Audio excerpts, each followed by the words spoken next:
League One, Round 7. MK Dons vs AFC Wimbledon.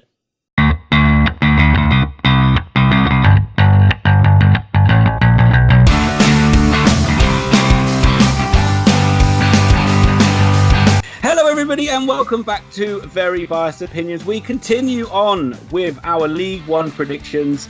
Thomas, I did actually finally get a win back on you last week, but you are still leading overall. No friends. Stop saying that. People will start believing it. But you are still winning 3-2 overall. So well done, but I am clawing it back. This is a reduced week of fixtures because there is international break and there are certain teams that have got enough players to mean that they don't have to play. So, without further ado, I think we should start. Are you ready? Let's start with the featured match. MK Dons vs AFC Wimbledon. Yes, so this game has a lot of history. They've had to start it early on Saturday to avoid all the fighting. Jokes aside, if you can remember back in the day when original Wimbledon Upton moved to Milton Keynes Dons, how was that allowed to happen? I know this happens a lot in the States, but I don't think it's ever happened before and since in England, and I hope it never happens again. It shouldn't ever happen for a side to just say, right, we want to play in another city, and then still carry on being called that name and then eventually phase it out. So I can totally understand why people do not like MK Dons. That being said, I do not like AFC Wimbledon, so I will be backing MK Dons to win this 2-0. I don't have the same vitriol and hatred of any of these teams that you have. I find them both really boring. But I think AFC Wimbledon could quite possibly be one of the teams to go down this year. They've been terrible all year. They're putting themselves in a hole already, and I think MK Dons are going to put a couple more shovels of dirt on top of their nearly lifeless course. 2-0. Yeah, come at us at the comments, Wimbledon fans. Yeah. Keyboard Warriors. Doncaster Rovers versus Rotherham. Well, Ian, I don't really know on this one. I like my Bells. I do like my Bells. And Rotherham have done played quite well. I don't know what their female team is called, but we'll call them the Lasses. So it's the Bells versus the Lasses. And I've got the Bells to win this one 2-0. You know this isn't a women's game, right? What? Both sides are in pretty good form. Both sides have done pretty well so far this season. I think this is going to split the difference on this one. I'm going for a 1-1 draw. Oh, you're boring. Bristol Rovers versus Accrington Stanley. Well, Ian, to turn a phrase for you use, you know me quite well, and I'm a big fan of the Rover car plant and their team, and I suspect the Rovers are going to finally turn the key in the ignition, rev it up to 75 miles an hour and drive right over the corpse of Accrington Stanley. I see the Rovers winning this one 3-0. This is not going away, is it? Never. This isn't going away. Oh nope. My god! You may have gone to LinkedIn. I'm not even there to slap this joke out of you anymore.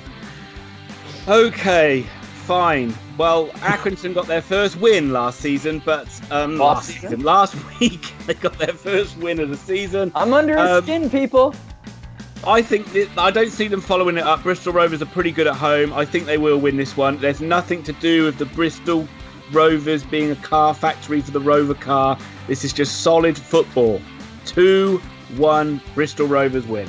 Ian's not very intelligent. Coventry versus Blackpool. So, Coventry have been excellent this season. Blackpool have been pretty good as well. Last weekend, Coventry had a crazy game against Oxford, which ended 3-3. A lot of people I know went to that game, including the Messiah, Carl Robinson, said Coventry, easily one of the best sides we played this season. They played exceptional football all the way through. Probably unlucky not to win it, really, if he took the lead 3 times. It doesn't look like St Andrews has affected them at all, so I think Coventry will win this one. I think they'll win big as well. I think it's going to be a 3-0 win for the Sky Blues. I think a lot of credit needs to be given to Mark Robbins. They've lost a couple of players over the summer, obviously, like every team tends to do in League One. But the squad actually looks better this year than it was last year. They're playing quite well. Even without McNulty up front, they seem to not have a problem scoring goals.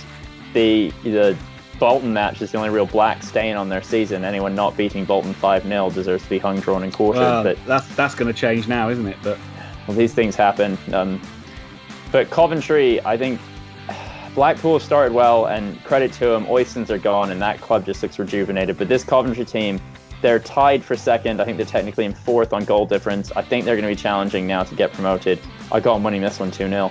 Hi guys, it's Tom here. I really hope you're enjoying the video. If you could please subscribe to our channel if you're enjoying it, that'd be great. Hit the notifications button so you can stay up to date on all the football news that we've got. Have a like, have a click. Please also follow our social media. I am very hot on that. Ian does nothing and it's all me. Again, please look at Grandstand Bettors. They are a fantastic tipster website that know a little bit more than we do. Please have a look in the description. We always timestamp everything. And now, without any further ado, let's get back to all the good stuff. Tranmere Rovers versus Gillingham. So Gillingham have been pretty good this season. Tranmere have been pretty terrible. They've only won once so far. And I think that was against Bolton, their only win of the season. So they will be expecting to win this game, but I think Gillingham have got enough to go all the way up to Tranmere and get a 1-1 draw. You know, I don't like betting the same as you, and I don't like betting against Tranmere. If we go back in time, we can see that I like to back them in these matches. But I mean, this is 1-1 written all over it. I think this is a game Tranmere will probably expect to win, and I bet there'll be a few of their fans getting a bit worried if they don't win this one. It takes a while to acclimatise. It is still early days. It is still early days. Point's a point. It's better than Oxford started last season with. Exactly. Wycombe Wanderers versus Lincoln City. Oh, the chair boys. Could you ask for an easier match than the proles from Lincoln? Good Lord. Not all who wander are alone, and this Wycombe Wanderers team has me as a friend. And I am backing them all the way to beat the scum from Lincolnshire 3-0. Lincoln are a bunch of pretenders, and Wycombe are the true heroes of this story. Well, Thomas, you know that I have no love for Wycombe Wanderers whatsoever. I am here now. I'm in Lincoln. It's very much real. The sun has not stopped shining for at least 20 minutes every single day. It is a beautiful paradise of a city, and these boys from Sincilbank are going to march all the way down to Wycombe, and they are going to win 3-0. Yes, that's right, a 3-0 win for the Imps.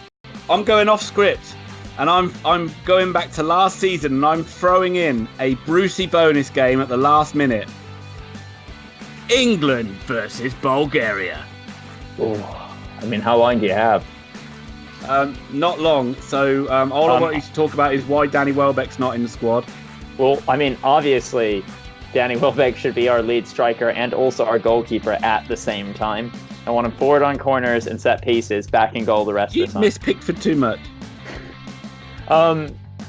I don't think this is going to be much of an anything game. I think we'll do better than the women, who haven't seemed to acclimatise post-World Cup yet. They're still kind of lulling about. But this, I mean, it's Bulgaria. No offence, Bulgaria, but England will win 2-0. I would have agreed with you. That was the score I had in my head, but I'm just going to say one more, 3-0. They'll probably get a Kane penalty in the last minute or so. Kane the diver penalty in the last minute. Bulgaria are the sort of side that they have to wait for a cycle of players to come around before they're decent again, and it'll be a very boring and stale win in England, like they will always do for the qualifiers. But now it's time for the main event. Fleetwood Town versus Oxford United. So, as I commented early on in the episode, Oxford had a crazy 3-3 draw against Coventry last weekend, stopping their run of 3 successive defeats in the league. It was a game where Oxford really had to come from behind every time. They were 2-0 down to 2 great goals from Coventry from Westbrook and Godden. Seriously, if you haven't checked the goals out alone in this game, it's worth checking out. But then we had to rely on a little bit of luck. We did manage to get 2 own goals, which in the end, by the same player, which doesn't happen very often, so the poor lad.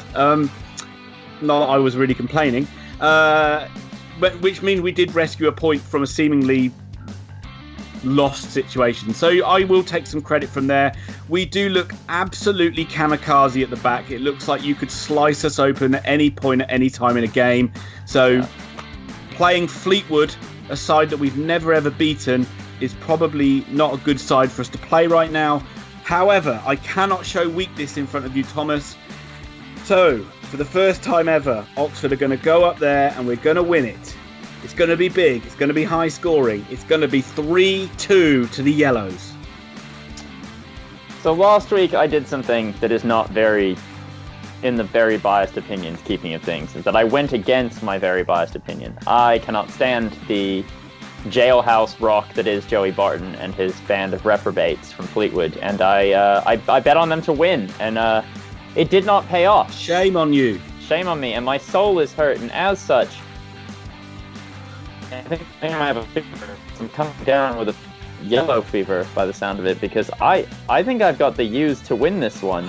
Despite my head telling me it's not possible, my biased opinions are coming through strongly. I've got Oxford United travelling up to Fleetwood, winning 2-1, dropping the monkey off their back, and finally coming good. Carl Robinson will be paraded through the streets on everyone's back, singing "Hurrah, hurrah, the savant has come." Oxford United, so happy. 2-1. Oh, I can't believe it. I can't believe it. You've done the right decision there, Thomas. You'll feel good about yourself. You might need to go and sort of wash the dirtiness off you. But all I can do to end this episode is doing USA, USA, USA, USA.